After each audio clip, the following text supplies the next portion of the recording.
Hi, I'm Amy North. As someone who has been studying love and relationships for years, I'm keenly aware of how dating apps have completely changed certain aspects of dating forever. There are some huge benefits to online dating, including the ability to reach a wider group of people, but it can be pretty overwhelming. I'm going to go through the benefits and drawbacks to each app and finally answer the question, which is the best dating app? Once and for all, let's get into it. Bumble. Bumble flips the script on Tinder, giving the women all the power to make the first move. It functions similar to Tinder. You swipe through simple profiles that include a short bio and several photos. It's different in that women have to make the first move. That's right, men aren't even given the option to send you a message until you've sent yours. This can work to your advantage. It lets you to start off in the driver's seat. But now, don't just say, hey, cuts both ways. If you're someone who has the trouble breaking the ice or you want him to be the first move, then maybe Bumble isn't for you. Another thing to remember is that both of you need to send a message within the first 24 hours or the match is over. For an additional fee, you can recover old matches or send their equivalents of super likes. Bumble also tends to be a bit buggy. Sometimes profiles don't load and messages can't be sent. Usually resetting the app is enough to fix these issues, but it certainly is annoying. But all in all, Bumble is a good option because of the number of users. Bumble is decently popular with 5.4 million users in the US alone. OkCupid. OkCupid has rebranded in recent years. Their audience skews younger and more social justice focused than ever before. If you consider yourself a card-carrying feminist or a leftist and are interested in progressive causes, then OkCupid may be the place for you to find love. They offer a whopping 12 gender identities and 20 sexual orientations, so no one gets left out. That said, I've heard reports that they use screening questions to try to root out more conservative daters. Hinge. Hinge positions itself as the anti-Tinder. You scroll through profiles rather than swiping, and it offers detailed questionnaires like Plenty of Fish. The user base of Hinge is more drawn to relationships than one-night stands, and that's one of the reasons it has exploded in popularity recently. I give Hinge a big thumbs up. Coffee meets Bagel. I find the aesthetic and interface of Coffee Meets Bagel to be clunky and difficult to manage. It's aiming for a more sophisticated audience than Tinder, but it still lacks the popularity of most other dating apps. And more bad news. Its simplistic algorithm only gives you a limited number of matches a day. Not impressed. POF.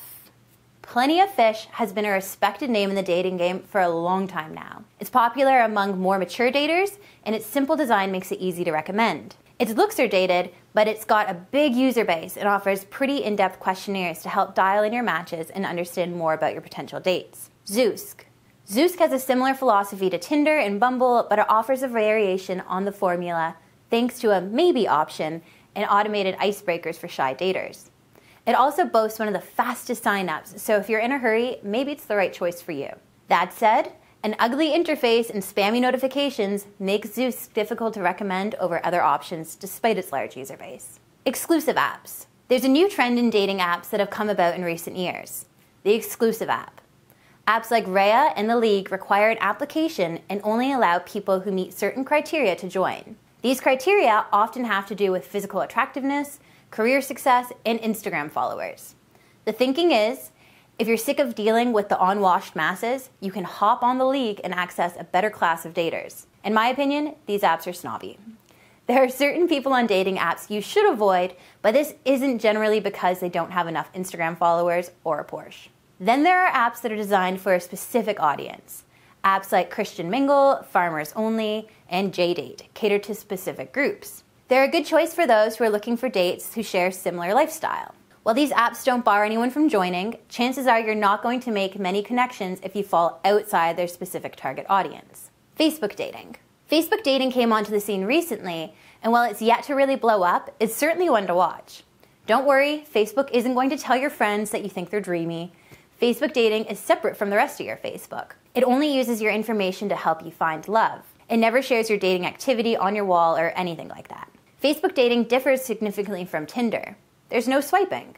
Instead, you're matched with friends and friends of friends based on your profile. You can pass on them, or you can reach out and send a message. Plus, it allows you to add secret crushes to a list. If your secret crush has added you to their secret crushes list, then it'll let you both know and you can start crushing on each other in person. Twitter, Instagram, and other social media platforms. Sliding into DMs is certainly frowned upon, but I've seen many great relationships start this way.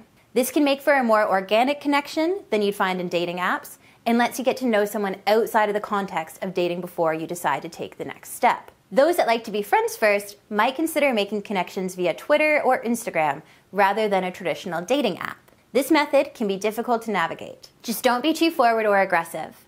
Don't double message, don't like all their posts, and be sure to let them carry on the conversation once you've reached out. So after all that, what is the best dating app for women right now? The answer is Tinder. I know this won't be a huge surprise to anyone, but Tinder is still the best option for dating online for the vast majority of women. Tinder is the best because, put simply, it's where everyone is. Its popularity means that it's the first place men go to for online dating, and it should be your first choice too. While Tinder has had its downsides, it is definitely no longer just for hookups. I know so many women who have had met their boyfriends and their husbands on Tinder. Just make sure your bio is clear and be honest about your intentions, and you should be just fine. Tinder's popularity means that it is also the most functional of all the apps, and its huge user base means that its algorithm is improving all of the time. Are you having trouble talking to men online? Go to coachnorth.com/texting right now for my top tips on making a virtual love connection. I've put together a list of go-to messages that will make any man yours. Just copy and paste and watch them fall for you.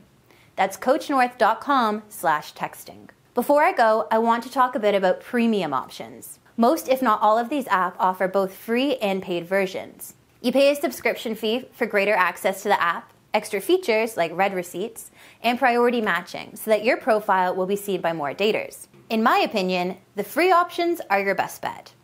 Not only are the premium apps also a waste of money, but I think they put the focus on the wrong part of dating.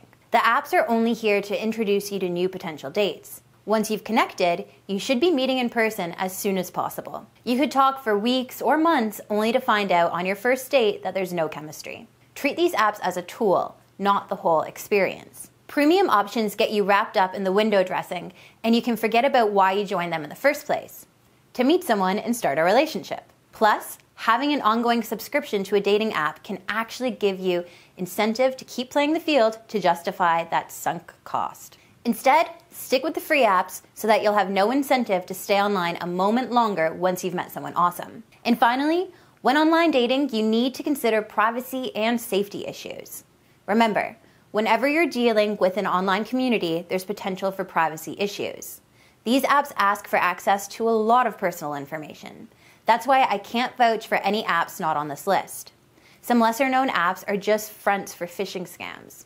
Make sure you do your research before downloading anything onto your device. Beyond that, don't give other users personal information that they could use to steal your identity or track you down in real life. Always have the first meeting in public and make sure your friends know where you're going and who you're going to meet. You can't be too careful. Thanks for watching YouTube. I hope this video has made online dating a little more accessible. Bye!